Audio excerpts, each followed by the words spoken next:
what are some challenges you face as a creator? I think the hard part sometimes is being, you're not just the creator that everybody else sees.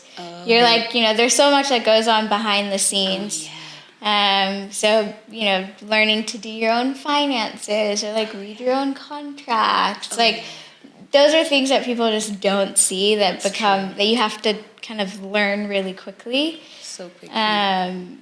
I think, and then also like being here in Kenya and kind of telling people, oh, I'm a content creator, and they look at you and they're like, what's that?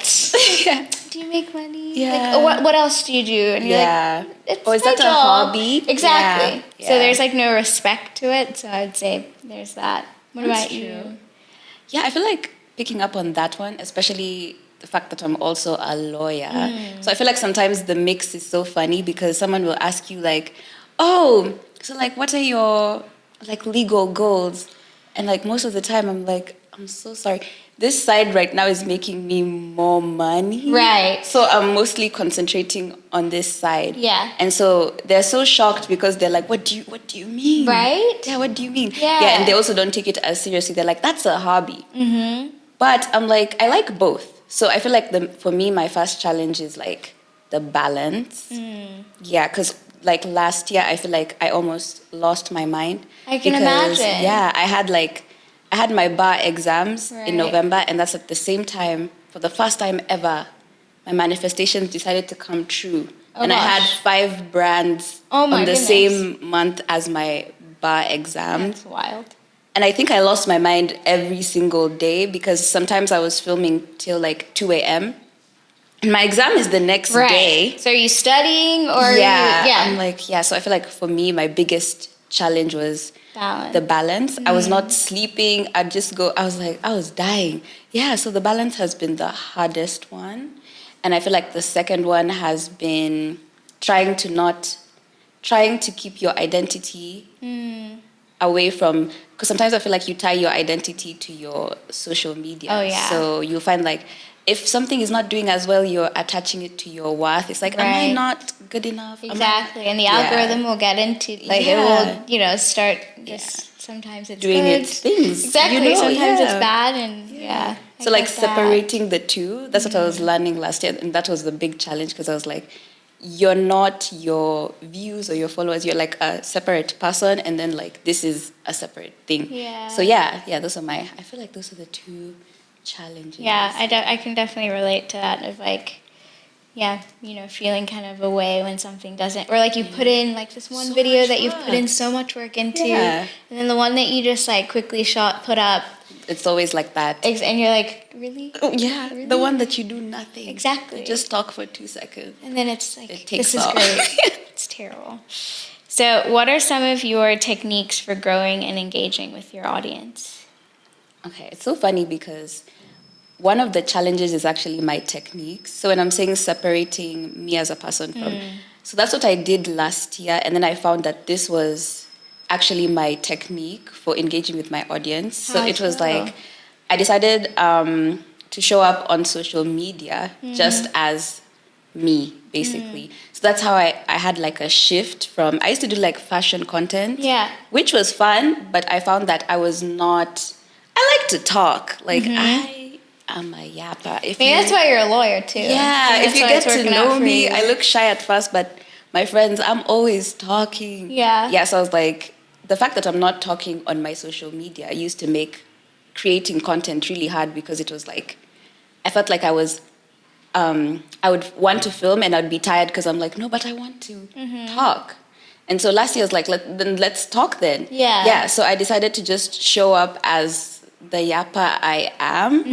And then I was so shocked when a lot of people were relating to what I was saying. And so I was like, why wasn't I just yapping from the beginning? Right. And it was so much easier because I could just take my phone and talk for 5 minutes. And that was content for like 2 days. That's great. Compared to when I was doing my other content, it's like I would have to take a whole day. And then I was doing like transitions. It takes so much time. So when I was doing what came easy to me, what I was scared to do, that's when it became easier to engage with my audience. Yeah, so I feel like that's my first technique is just being yourself, even when you think it's cringy or scary. Because I also don't like my voice, even though I talk a lot. Can relate. Like I can when I do like I've started a little bit doing like a get ready with me and like speak, but like I can't edit with the sound on. Same. Like I'll see my mouth, like I'll know where it is from like seeing like my mouth move, but like I can't. I don't listen to the audio. Listen? Nope. Yeah, I listen to it once, twice. If someone is watching it in front of me, please go to the next room. I don't want to hear myself because I don't like my voice. But then I was like, this is my voice in this lifetime, so I'm gonna talk. Yeah. So I feel like my number one strategy was just being myself, and somehow it's been working. So yeah. What are some of your techniques? I think it's also kind of sharing those tidbits of yourself. Yeah. As much as you want to keep some things to yourself, I found that being just a little bit more of like bringing, because I think everything was so curated for me in terms of like everything like needed to be perfect or needed to be this way or that way. And so more so now sharing, like I think I shared a video on my stories recently where we're having a little dance lesson on a boat. And we were like, oh my gosh, we love to see this like other side of you, which is hard for me to share because there's also like, where do you draw the line? But and then I tried to get back to everybody's comments. I try to be in my DMs as much as I can. Oh yeah. And then this new broadcast channel on Instagram has been kind of fun. Yeah. And like watching other people's or like being a part of somebody else's broadcast channel is fun. Just trying to be in DMs if people have questions. Sometimes I like, you kind of see people's like little faces in their, profile pictures, and like you kind of, you're like, oh, she always comments on my, like, you have some sort of relationship with them even though you don't know them. So that's been a fun side that I've like tried to tap into more in the last year. Yeah, because I feel like the internet has had like a shift from, it was more like curated, but now people are like, even though you're having like aesthetics and like perfectness, like we would also like to just know a little bit of who you are as well. Yeah, because I feel like there's been a shift, and I'm liking the shift as well. Me too. It's more fun. Yeah, and I feel like TikTok too has brought that side out. Yeah. Like I think I talk a lot more on my TikTok than my Instagram. Just I don't know why I feel more comfortable. But like I like that side of people, and like seeing, you're boring, like, oh, you made your coffee today, and then you woke up, you stretch, like that's great. Yeah, same. I love to see that. Same. Yeah. What is your creative process when receiving a brief and working with a brand? Okay, so I'd say mine, because this has been my thing since like last year. My creative process is like peak delusion. So when I was saying I used to watch movies and series when I was young, it was to the point where I would watch them and I would know the entire script word for. So I was that annoying like cousin or sister who would watch, and I'm reciting the entire script. So I feel like when I receive a brief, I put myself in the position of what I would want to see if I was watching a movie or a series or like a music video. And so that's how I start. So I'll be like, what's the peak, like most delusional idea you can come up with? And then now if they reject that, that's when I'll like temper it down a little bit to fit. Yeah, and then also taking into account like not the trends really that are happening, but more like, let's say people are, for example, like last year there was this thing about like girl math. Right. So it's like, and like which made so much sense. Yeah, it made so much sense. So it's like what's happening around me that I can like link to this so that it's more relatable. Yeah. Because I also like aesthetics, but I also like relatability. So I like to bring the two together. So if I can bring like aesthetics, what I'd watch in a movie, music video series, together with the relatability of what's happening in society, that's when I know I have a good idea. Yeah. I like that. Yeah. For me, I always try to like merge it into my life of what I'm already doing. So like, I travel a lot, so I always try to see, okay, if I get a brand deal that, somehow fits into this? How will I make it be a part of my travel, or how will I make it be a part of whatever's going on in my life? Okay. And like I always try to also accept brands that like I would naturally use or already use. So it's just so easy to. I think I always want to make it seem very natural, so it doesn't quite seem as like a sales pitch, right? So I just try to figure out a way to blend it in. I look through again, a little bit of the trends, but not too much. Maybe like a trending song or something that's happening, and find a way to tie it back in. But my main thing is always like, how can I make this seem that it is a part of my life or what I'm doing? That. It makes it even easier to film. Because I think if it's, you're doing your makeup routine and it's a makeup product that you already love and like know, you're like, this is great. Yeah, okay. Yeah. I love that. Mm-hmm. You ready for a game? Yeah. Okay, let's do this. Do you want to go first or should I go first? Let me read yours first. Oh gosh. Yes. Okay, clothing brand product highlight. See, sounds great. Like, okay. An everyday fashion brand has a large range of clothes with pockets, and wants creators who can style their key pieces, chinos, jeans, and dresses with pockets, and highlight why you love pockets. Okay. They want you to channel summer vibes and get inspired to put your own style into your 30 to 1 minute video. Okay. Yeah. Okay, content example, why I love pockets. I always have my lipstick ready.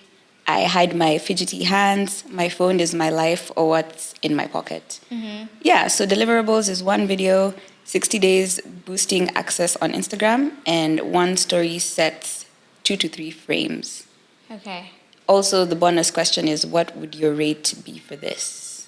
Okay, so you said summer vibes, pockets. First thing I think of is probably I'll try to tie it in with a beach vacation. And my favorite thing about, and like kind of tie back into my life, favorite thing about having pockets is, putting lipstick, powder, because I'm an oily girl, sunscreen, and like maybe your keys for the room, and maybe a little pocket camera. So I would film it where I would maybe do the outfits I'm wearing on vacation, and then like pull out things from my pocket that would be in my pocket, and kind of maybe film it at different locations around wherever I'm going to stay.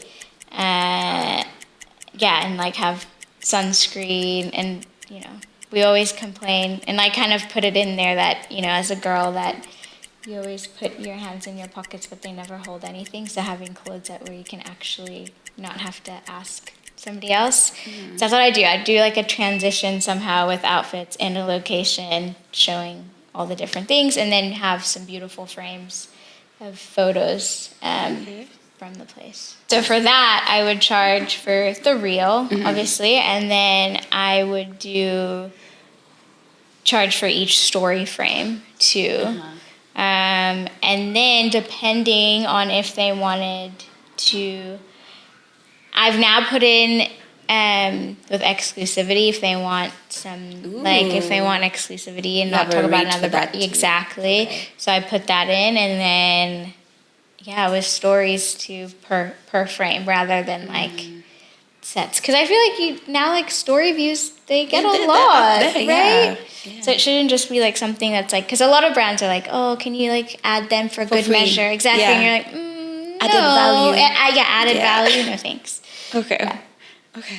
Okay. So you ready for yours? Yeah. Okay. So it is a streaming service. Oh. Okay. The aim is to encourage people to start using our streaming service to get access to all their favorite shows in one place, highlighting features such as voice search and smart recommendations. The concept example is a movie night with friends where no one can decide what to watch, or you're looking for a show and you don't know what platform it's on with voice search. So your deliverables will be 1 video sharing both on TikTok and Instagram, and then 1 story set, 3 slides. And what would your rate be for this?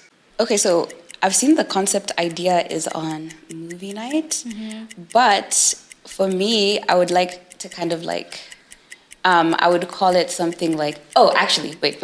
I would completely flip it. So remember when I said that my ideas are always peak delusion? The other day I was talking to my friend and they were telling me that I could literally write a list of the Lulu Girl series recommendations, because that's what I do. So like from Gossip Girl to like Bold Type, all those. So I feel like what I would do is I would do like maybe either a sit down video, or it would be me with my friends and I would be giving them the Lulu Girl series recommendations in the reels, but then I would use the voice search in the video to show them how they can search and then watch it in real time. Right. So I feel like I would want to capture a real time example of me using the voice search while giving, so after I've given the Lulu Girl series list, I would then voice search one, and then the video would end without, now after the voice search, without watching. Yeah. Okay. Good. It's done? Yeah, you did it. Okay. You did it. I like that. Yeah. And then what would you do for your story? Rates. Okay. So for my stories, I actually have like a package deal, because most times, as I said, I'm a yapper, so we are not gonna get this in one story. So I started charging for like a bundle. Oh, that makes sense. If you want like a bundle of 4, I have a rate for that. A bundle of 8, I have a rate for that. Other than like one story each. Right. And then I would also charge for the reel, because you have to charge separately for TikTok and for Instagram. So 2 separate rate cards, one for TikTok and one for Instagram. And then it also depends on the brand, because for like, I have a rate card for smaller brands, and then I have a rate card for bigger brands. So when I want to work with small businesses that I really like, I give them my small business rate card, and then for bigger brands, I give the bigger one. Yeah, so that's how I do it. I like that. That works. Okay, so what has been your experience when it comes to collaborating with brands? I feel like it started out very chaotic, because these people didn't know I was a lawyer. And so they gave me a very bad contract. And it was I was not even a lawyer at that time. I think I was in like first year.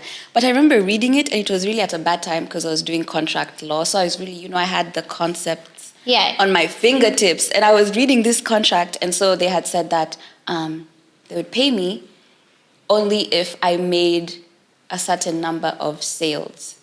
But they hadn't mentioned that in the meeting. No. So it was like they had the first red flag was like they had like 40, the contract was 40 pages long. Right, so you don't have to read it. Yeah. Well, I was like, why is a contract 40 pages long for one post? And so they said like, okay, like in the fine print down there, they were like, if you make this certain number of sales, that's when we'll pay you. Yeah, that right. Was chaotic. So I had to be like, why is my payment tied to sales? Because I'm a content creator, not a sales person. So it started out chaotic like that. Like I would have very weird contracts that have like a fine print at the bottom that say some crazy things. And so I started having to really stand up for myself, like in meetings and everything. Right. Or they would do weird things like they would invite you over to the company and then you'd be in like the boardroom. And so everyone is there, from the CEO to the managing directors. And then they would put you at like the head of the table. Right. And then they would give you now a terrible deal and give you the contract there and then, and they're like, the pressure, sign. Right? Yeah, and now the pressure of like, and then the CEO is chiming in like, this is such a good deal and this is a terrible deal. Yeah. But the pressure of everyone in the room just being like, sign now, right. Is when you're like, should I sign? Should I not sign? And I ended up signing one because there was so much pressure. But so it started out chaotic like that, and then I really had to learn how to negotiate, find out like the red flags. So now it's a lot better because I mostly only take deals that either I use the products already, or I would, like it sounds like it's aligning to me, or it's a brand that I already like. And I also really thoroughly read the contracts to make sure there's nothing weird happening there. I also had an experience with another weird contract just the other day where they were like, they can change anything in the contract at any time with no notice. And this was just last year. So I feel like it's good because sometimes I do get a lot of creative freedom. It's fun. It's brands that you like. But also it could be a little bit chaotic in terms of contracts and negotiation. Yeah.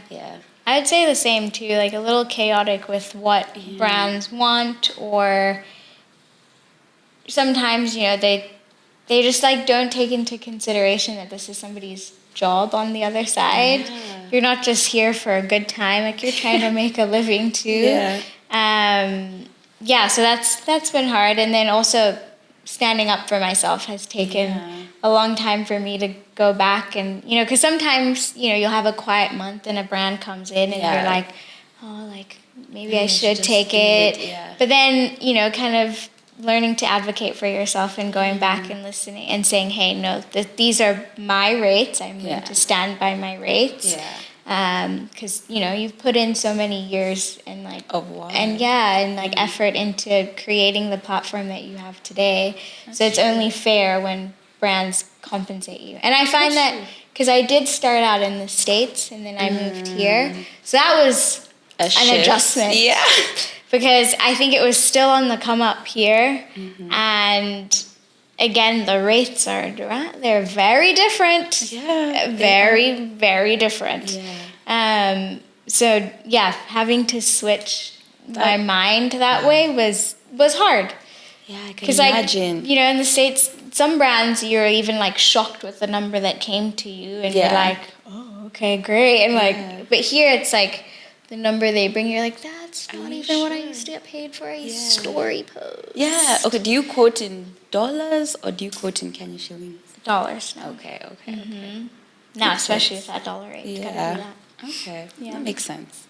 So, are you with management or are you an independent creator? I did sign with a management team like mid last year, and it's been amazing. They're based in the States, and it's all a company run by Black women, and it's all Black women, and it's for Black creators. So like that's been really cool. I feel like, I don't know, it's small too, so I feel that you're kind of growing with them, and they're really in it for you and your journey, not so much.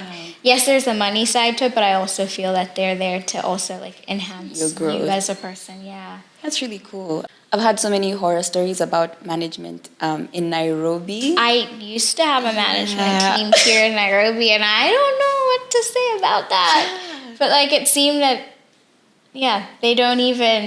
they expected you to be the one who gets the clients. The jobs. That's and what then they want the commission. They want the commission. That's what I've been hearing. It's like you get a brand, and then they're like, okay, we're still taking a percent. But what did you do? Right.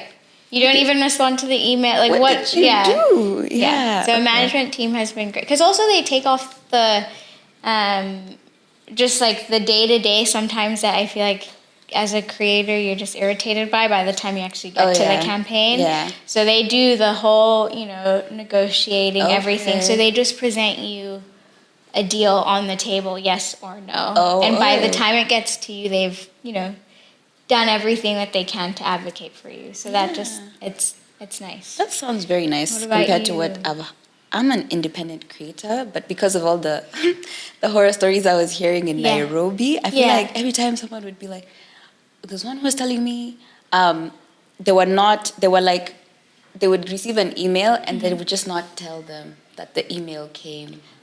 And so later when they would like look at their emails, they're like, this 3 brands have reached out, why didn't you say anything? Yeah. They're like, oh, no, they were not even your rates. Like, they didn't even take time to, like, negotiate, nothing. They just didn't even inform you that this brand reached out. Yeah. So from the horror stories I was hearing, I was always very skeptical about getting management. I would rather even get just somebody who can respond to... Right, almost like an assistant. Yes. Because I find that, like, when you have somebody else, like I've had friends who they'll have a like pseudo account that's them, but they'll be, they'll have a fake name or whatever. Oh yeah. And I feel like you can demand more, negotiate more when it's not you. Yeah, right? Exactly.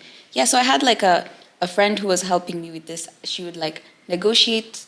She'd also reply the emails. She'd also make sure I'm on top of it, especially during when my bar school was very hectic. Yeah, I would come from exams and she would have told me like this and this is happening. Oh, that's amazing. I've already made like the drafts for everything you need to reply. Just go approve them and send. So it was really, really nice. Yeah. So that's what I have going on for now. Yeah. And then I would just pay her like a flat rate. Yeah. That's cool. Because that also takes the pressure off of me. Yeah. And then how do you work on building creator relationships? This is a hard one. Because I feel like I suck at this so much. Me too.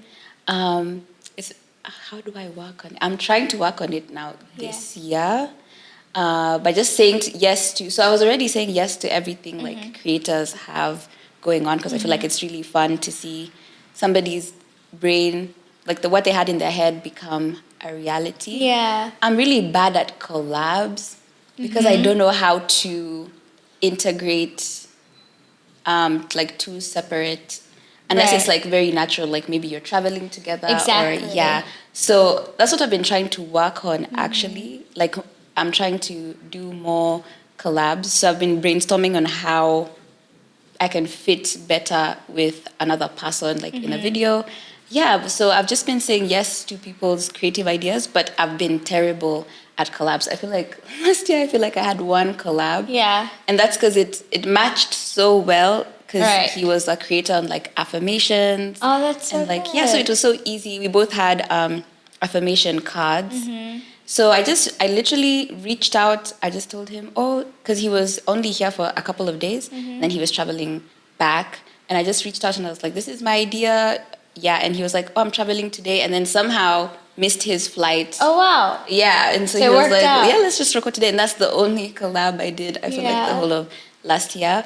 And I thought it was hard reaching out, but it's not that hard really. Yeah. But it was only easy for me to reach out because I felt like our concepts matched so well. So I feel like I'm more scared when I don't know how it's gonna work together. Yeah. Fair. And you? Yeah, I'm not very good at it, I will say. Yeah. I think I am shy, or like I am an introvert. Yeah. So like even when it comes to creator events, like it really like scares me to want to go. Yeah. Or most times I'll talk myself out of going, or just get too just socially tired to do so. So I would want to do more and like push myself. I mean, I think even being here today is definitely like a step outside my comfort zone. And just trying to, I think it's sometimes difficult, but like sitting here today again is like, we all kind of have a similar story, and like we're all kind of going through the same things, but it's like that initial like, do I slide into their DMs? Like I feel like I'm like, what do you say? Like, hey, like I like your work. Would you want to do something? So I definitely want to do more and be a little bit more out there when it comes to like, the social things that happen too. Because I think you also make good connections that way. I was talking myself last year into going for the events, because I was like at all of them. I was just, because I also like dressing up. Right. So my thing was, if I feel like I look cute, I can leave the house. Okay. Because for me, clothes really boost my... Yeah. And so when I went for the events, that's how I made a lot of connections. Like now I have connections, I just don't know what to say. So I feel like now we're in the step 1. Now we can now do like step 2. Right. Yeah.